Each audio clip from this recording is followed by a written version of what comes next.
برادر عزیز سوال کرده که السلام علیکم داملای محترم، التماس به همین سوال من جواب گردانید. روزه گیری و نماز نخوانی، روزه گرفته چی می شود؟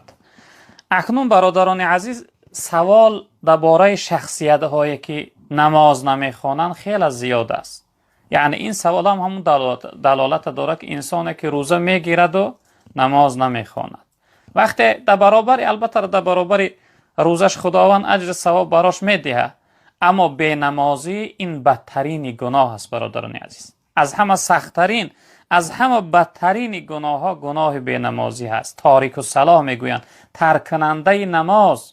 هر انسانی که حتی در یک روایت پیغمبر بزرگوار گفتن که هر انسانی که نماز یعنی قصدن ترک کنه، فرضش ندانه و نخوانش، وای کافر میشود.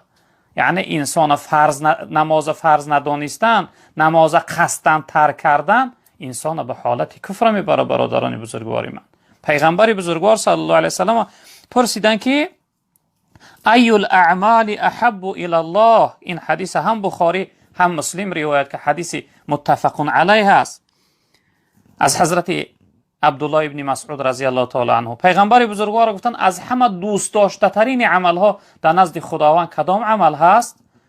رسول اکرم صلی الله علیه و سلم گفتن که الصلاة علی وقتها. گفتن نماز در وقتش ادا کردن. از همه عملی که الله دوست می‌داره از بنده هاش این نماز در وقتش ادا کردن. برادر بزرگواری من، به این خاطر انسان باید نسبت به نماز بی پروا نباشه. پیغمبر بزرگوار صلی الله علیه و سلم گفتن که مفتاح الجنة الصلاة. گفتن این کلید جنت نماز است. انسانی که جنت بخواه، انسانی بخواه که داخل جنت شود، باید نماز ادا کنه، چون که کلید جنت برای هر یک شخصیت و انسانی که نماز نخوند و کلید جنت نداره و جنت داخل شده نمیتونه. در روایت دیگر که ابو داود و ترمذی و نسائی روایت کردن از حضرت ابو هریره رضی الله تعالی عنه، حضرت میفرماید که سمعت رسول الله صلی الله علیه و سلم یقول، میگه من شنیدم که پیغمبر بزرگوار صلی الله علیه و سلم میگفتند ان اول ما یحاسب به العبد یوم القیامه من عمله صلاته. گفتم پیغمبر بزرگوار گفتن که یکمین چیزی که در روز قیامت خداوند از بندش میپرسه این نمازش است. یکمین چیزی که در روز قیامت از بنده پرسیده میشود نماز است. شیخ عطا را میگه روز محشر که جانگداز بود اولی پرسیش از نماز بود. یکم چیزی که در قیامت خداوند میپرسه این نماز است. حضرت گفتن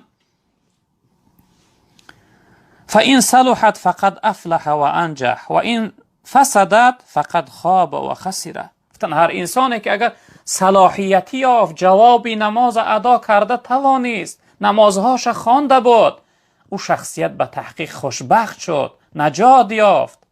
اما هر شخصیتی که فاسد کرد، نماز قضا کرد، نماز نخوانید، جواب نماز ادا کرده نتوانست، در نزد خداوند او شخصیت به تحقیق بدبخت خوار شد، رسوا شد.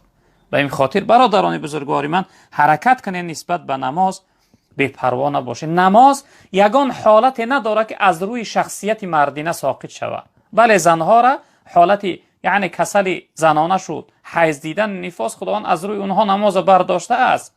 اما برای شخصیت مرد مولانا یک جمله داره: زی معذوری اجازت روزه خوردن، نماز را نیست اجازت تا با مردن. تا مردنش مرد اجازت نداره که نماز ترک کنه. به این خاطر نسبت به نماز خیلی هوشیار باشه برادران عزیز بزرگواری من.